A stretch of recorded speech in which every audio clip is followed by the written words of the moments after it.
Hello, this is Emma from Real Life Ghost Stories, obviously, and this isn't an ad, I promise. A few weeks ago, we were contacted by Sammy from Out of the Woods Wildlife Rescue and Rehabilitation. Sammy saw that there was a need for licensed rehabilitators in the Memphis area of Tennessee and set about creating Out of the Woods Wildlife Rescue and Rehabilitation. This autumn, the centre will open and take in squirrels, raccoons, foxes, opossums, cryptids, and some species of birds.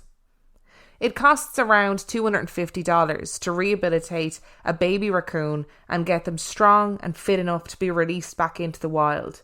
And unfortunately, there is little to no governmental assistance for projects such as this. We'll be donating money to Out of the Woods Wildlife, and if you have the means or desire to donate money, you can too. Each person that donates to the GoFundMe in the month of August will have the chance to win Real Life Ghost Stories merchandise of their choice, and we'll pick 5 winners at random. It doesn't matter how big or small your donation is, because every little helps, and you still get an equal chance to win some merchandise. We know that it's a difficult time financially for lots of people, so like always, there's no pressure to donate. But if you still want to help out, liking, following and sharing on social media is also a meaningful way to help small projects grow. Go and follow at Out of the Woods Wildlife on Instagram and check out outofthewoodswildlife.org for links to the GoFundMe and any information that you could want or need. The links for everything will be in the description of each episode of 30 Days of Terror, and I'll be playing this little message every 5 episodes or so. I hope you enjoy today's episode.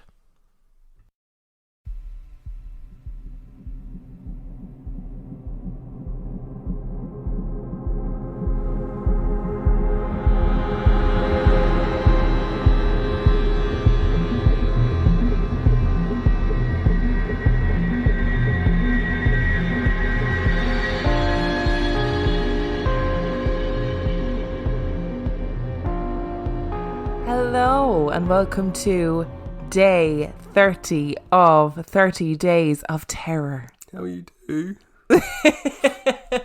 Feeling a bit emotional, to be honest. How you feel? Are you going to miss it? We've come to the end. I don't think you're going to miss it because you've been like... we've come. So for everybody that's been messaging saying, oh, it must be such hard work. For me, it wasn't. For Dan... I don't. It hasn't been hard work. It's just been long days. It's been time consuming because you've been working full time and then in the evenings I'm like, right, sit yourself down, get your notepad ready. We got some recording to do. Yep. So if anybody wants to thank anybody, it should be Dan. Absolutely, 100%. I mean, I'm at the point of delirium, so by the time you got to this episode, you probably will not be grateful that we carried on. I don't know, somebody listened to one of our episodes today. I don't know what episode people are on by the time when we're recording this.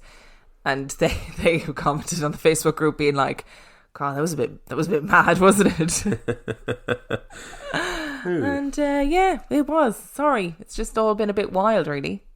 So thank you before I start doing my Oscar speech. I mean, to be fair, if you've made it this far, you deserve a thank you. Yeah, you do. Thank you for listening. And for steadily downloading and listening every single day. And for those of you that have saved these up, as I know some of you have, and it's currently October, don't you just miss that really hot heat that we had in August? And maybe at some point, 30 or considerably less Days of Terror will return. It's unlikely to be 30 again. 1.5 days of terror. I.e. a normal week for us. So I've got some stories for you today. Are we ending with 30 stories as it's the last episode? Ding, ding, ding, ding. Imagine. We're doing a marathon of 24 hours of recording. Our first story today comes from Sinead. I thought I would send over 2 stories from my time of working on Grafton Street and the experiences that I had there. For anyone that doesn't know, Grafton Street is a very busy shopping street in the centre of Dublin, and the buildings on the street are all quite old. My first story comes from my time working in the Disney store. Regularly the staff, or cast members, would joke about the ghost in the store, which we all nicknamed Laura Ashley, as that is what the store was before Disney took it over. The store itself is 5 stories high, with the top 2 floors being used for storage and for staff areas. The third floor in particular was very attic-y. It was creaky floorboards, super dark, all that good stuff. No one liked going up there for these reasons, but in particular there was a small room off the main room which everyone would avoid at all costs, as it was freezing cold and had some major spooky vibes. When I was a manager, I was doing a night shift over Christmas with another manager and 2 members of staff. We had lots to do, so divide and conquer, we split into 2 teams. For context, night shifts would be 10 p.m. to 7 a.m. And let me tell you that being on Grafton Street in the wee hours of the morning is scary in itself. Myself and the member of staff I was working with had just finished our break, and we were working on the ground floor of the store, and the other manager members of staff were up in the break room. She went up to get some stuff from the stock room, and when she came back down, she asked why I had rang her phone. I hadn't. I was working away, moving things, waiting for her to come back down with the product. She showed me her phone, and there was a missed call from 3 minutes prior. The store had 2 or 3 different phone numbers, so just to be sure, we called the number back. In the dead silence of the store, the phone behind the till started to ring. So the call had come from within the store. Feeling rather spooked, we ran up to the break room to check if the other guys had rang her, and they had no idea what we were talking about. I checked the CCTV cameras just to be sure they weren't messing with us, and they had never left the break room. To this day, I have no idea how that missed call happened on her phone, but I was running out of there at 7 a.m. The other was from when I was working in Vans, directly across the street from Disney. My best friend Alva had regularly told me that the Vans store was haunted, and that they were very respectful of it, never gave it a name, and tried not to bother it. There were various videos of rails of products just falling to the ground out of nowhere with no one near them. Cash drawers being thrown onto the floor from being completely flat on a counter. One morning I was down in the basement with one of the lads, and he came running back up to me asking what I wanted. I hadn't called him, but he said that he had heard my voice right behind him asking for him to come back up. This happened several times. My main encounter was also in the basement. I was down the very back of the store in a narrow passage, which led to a lift that no longer worked. This part of the store was quite a good bit away from the Wi-Fi and from any form of phone signal, so when you wanted to play Spotify or anything, you had to have things downloaded. I was doing some reorganising and was playing Green Day, which I downloaded. There was nothing else downloaded on my Spotify at that point. I was happily working away when I got an uneasy feeling out of nowhere, and my phone switched mid-song to play the Linkin Park song Crawling out of nowhere. I paused it and ran up to the ground floor as I was freaked out. I was telling the story to the guys from my team, and when I took out my phone, it was paused on Crawling, and it definitely wasn't available offline. To this day, I have no idea how that happened, as I had 0 signal, and it jumped mid-song. Maybe the ghost is just a really big Linkin Park fan. Grafton Street is real old, right? Yes. Yeah, so this doesn't surprise me at all. Little hauntings in different shops. I can't handle the technology, as always. So the idea that a ghost has called her colleague from a phone on the floor that she was on. How does that even work? Like, how does that happen? I don't know, but I know that you hate technology stuff like that, but I would also be very freaked out by it, especially in the middle of the night in those big old buildings on Grafton Street. And the buildings are incredibly old. But yeah, that is very scary. And then maybe it was just the ghost trying to tell, like, imagine how creepy it is listening to Green Day. Like, do you have the time to listen to me whine? And then all of a sudden the song changes and it goes crawling. And the start of that song is that breathing noise, isn't it? Yeah. Which is not what you'd need to hear when you're in a basement on your own. No, it's like Death Cart. There's a song that's by a Fight Star, which I don't really know whether I should be owning up to that I listen too. Well, you've said it now. There's no going back. But that always freaks me out when that comes onto the playlist, because it starts with someone going like that, and then it goes into the heavy thing. But you never, if you're listening to like a shuffle, you just never expected. No, never. And our second story today comes from Patricia. Some years ago, I was on an interstate on my way home. In front of me was a boat being towed by a truck. Driving along as I was watching the back of the boat, of course, not to run into it. All of a sudden, the boat began to move in wavy lines, the colours swimming together in a fluid way. Then, as quick as I recognised what was happening, it corrected itself. I saw it change from wavy lines to the appearance of solid form, and it was amazing. The second time, I thought I was in the left turn lane. However, I was actually in the left lane to proceed forward. The left lane arrow turned green, and from 2 lanes right, I started to make the left turn. Just as I started my turn, I saw 3 cars coming towards me. I was right in front of them, and all of a sudden everything slowed to a very slow speed, except for my car, which zipped onto the street in front of 3 cars, and as I rolled to a stop, I noticed I was in a shopping mall. I pulled into the lot so I could see the intersection, and cars started moving along as if nothing had happened.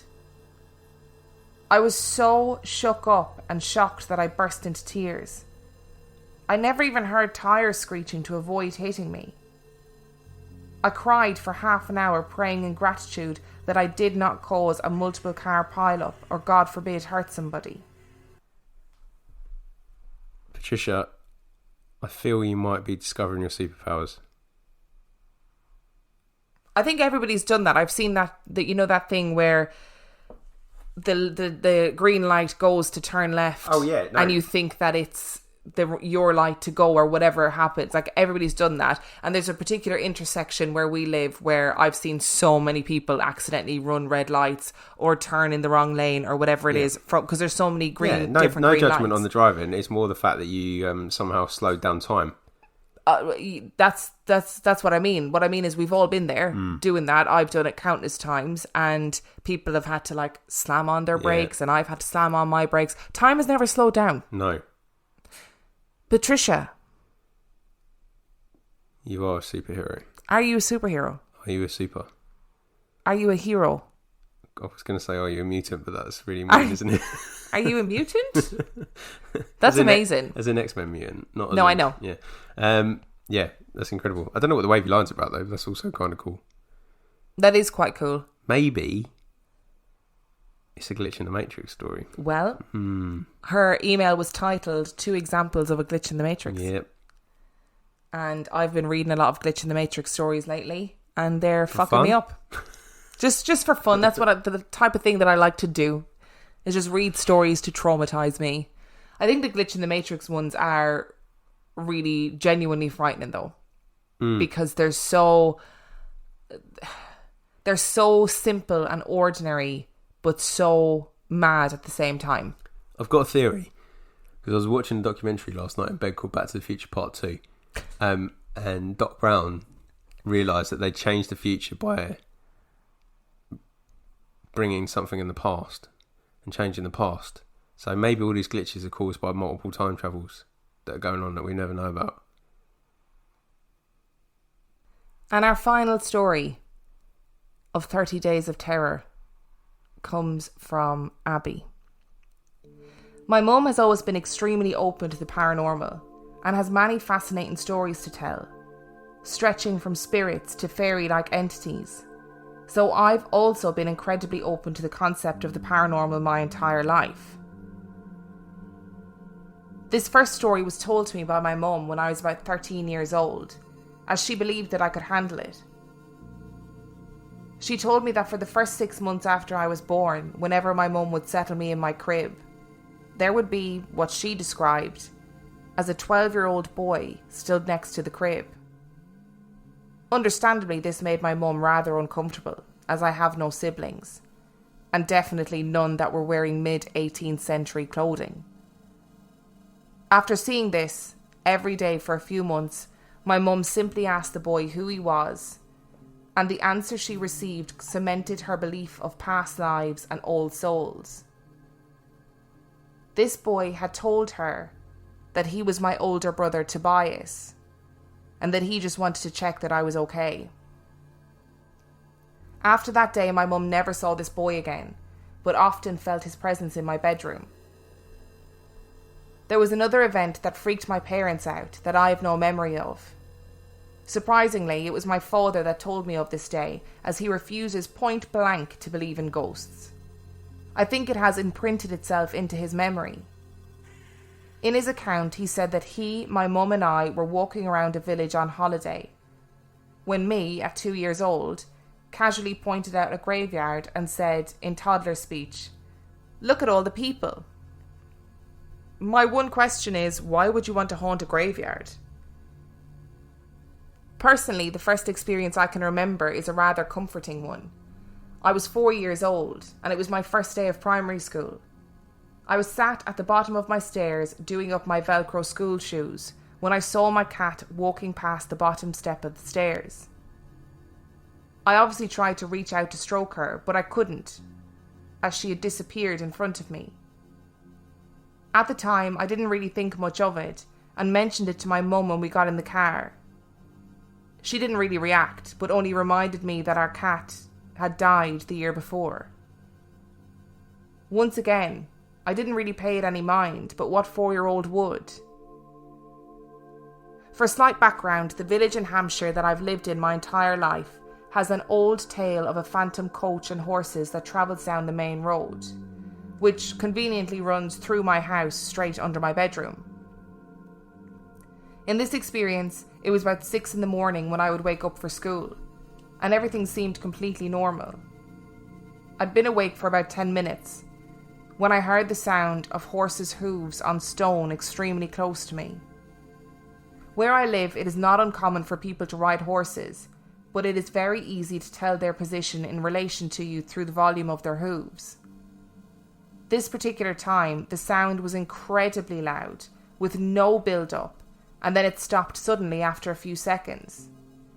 There was nothing to suggest that a few horses had come closer and then moved away again. I tried to be as rational as I could about this, and put it down to my imagination, but what spooked me then was that this auditory phenomenon happened every morning at the same time for an entire week. And it hasn't happened since. Admittedly, at this stage, my best friend and I were both rather fascinated by the paranormal, and one day during the school holidays while my dad was at work, we decided to see whether we could catch any activity on camera. There was always a charged energy in the house, so we thought, why not? We set up a torch with fresh batteries and my camera and began asking if anyone was there and to turn the torch off. Stupid, I know. We sat there for about half an hour with my camera recording, just asking out, when we realised it was kind of pointless. As soon as I turned the camera off, the torch started to go on and off. It was the kind of torch where you had to push the bottom really hard for it to turn on, and nothing was touching it. My friend and I just looked at each other, and then back to the torch. I made her get up to take the batteries out of the torch because I was so freaked out. At this point, we were both rather frustrated, and decided to give recording it another go. We swapped out the batteries again and I pressed record on the camera. Again, we sat there asking and chatting for another half hour or so, and again, nothing. So I turned the camera off, and then about 10 minutes later, the torch starts turning on and off. At this point, both of us looked at the torch and freaked out. We ended up taking the torch downstairs and hiding it in one of the kitchen drawers. I didn't touch that drawer again for 6 months. Looking back on this event 3 years later, I still get unnerved and realise how stupid we were in the first place to even ask for something to happen. Let's just say we haven't done anything like it since. I don't like the story. Because I'm scared. Don't like the idea of Tobias. Ghost Cat is alright. I'm alright with Ghost Cat. Ghost cat can stay. We're good with that. I like that Abby has the same opinion with you about why do ghosts haunt graveyards. I just don't get it. Unless you are actually murdered in a graveyard or die in a graveyard, I don't see the point in haunting a graveyard. And I guess before we could actually prove that people were dead, I guess some people probably did die in graveyards. Yes, that's true. When the Victorians had all those bells and everything. Which I'm pretty sure we said before, but yeah. So it's nice that she agrees with you. But the fact that as a 4-year-old child you pointed at a graveyard and went, "Oh, look at all them people." No thanks. No, I don't need that at all. The ghost cat is good. Yeah, we like a ghost cat. Horses and carts are creepy. But then that's so fascinating because that coach and horses lore is in so many old English villages and towns. Pretty sure Canterbury has a coach and horses lore. I don't know because I haven't been on the ghost tour.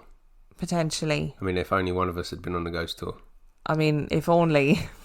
Awkward.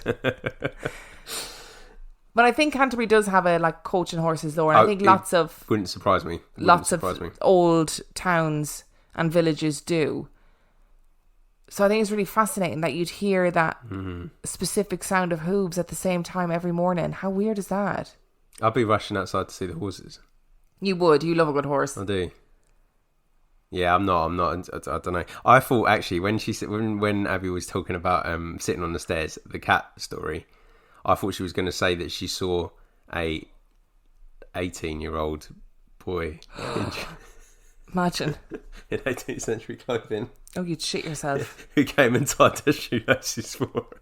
I was like, I'm Tobias. I'm your big brother. Sorry? Mum, is there something you want to tell me?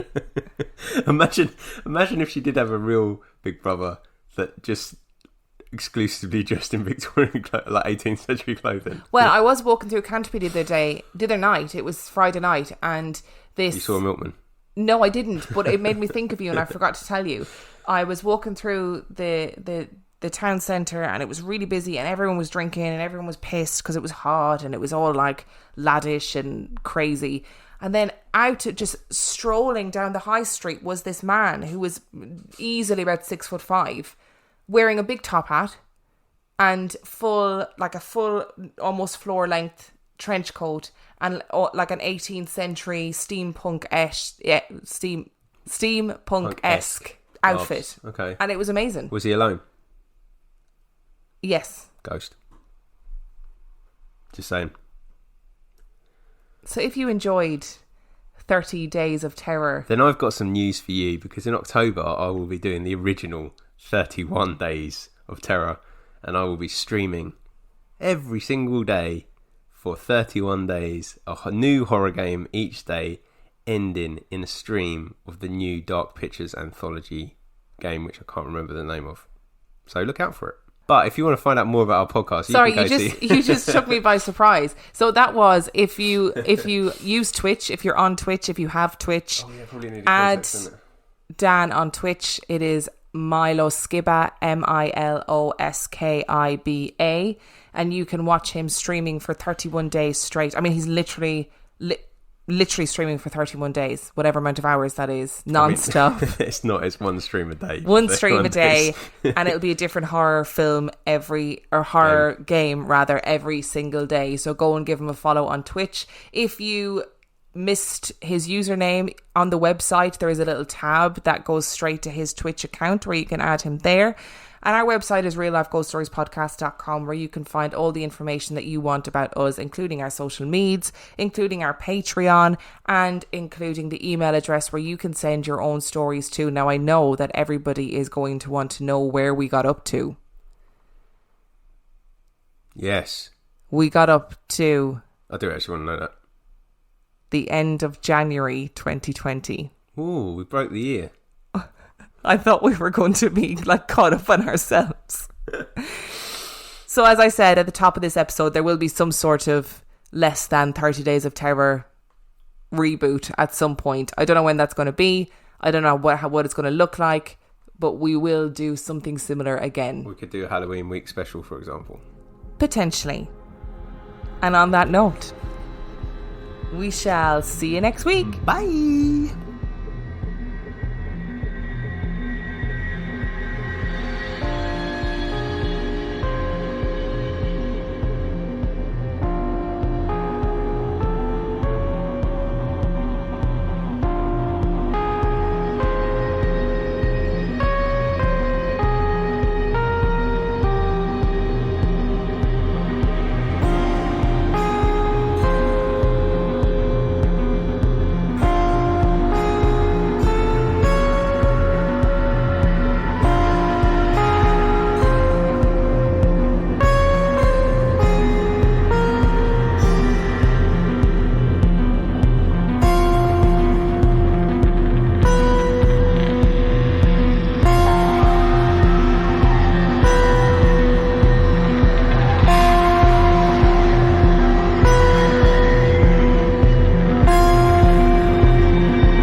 And when I looked at my phone, it was paused on crawling still. What's that? What? How did that get under there? Oh, I dropped it. That freaked the fuck out of me. I felt it on one foot and then it rolled under my foot. I was like, oh my god. Because at first I thought it was yours, but then I felt it move and then touch my other foot and I was like, fucking hell. Why did you drop it? I was playing with it in my hand and I dropped it, but I didn't want to stop the story.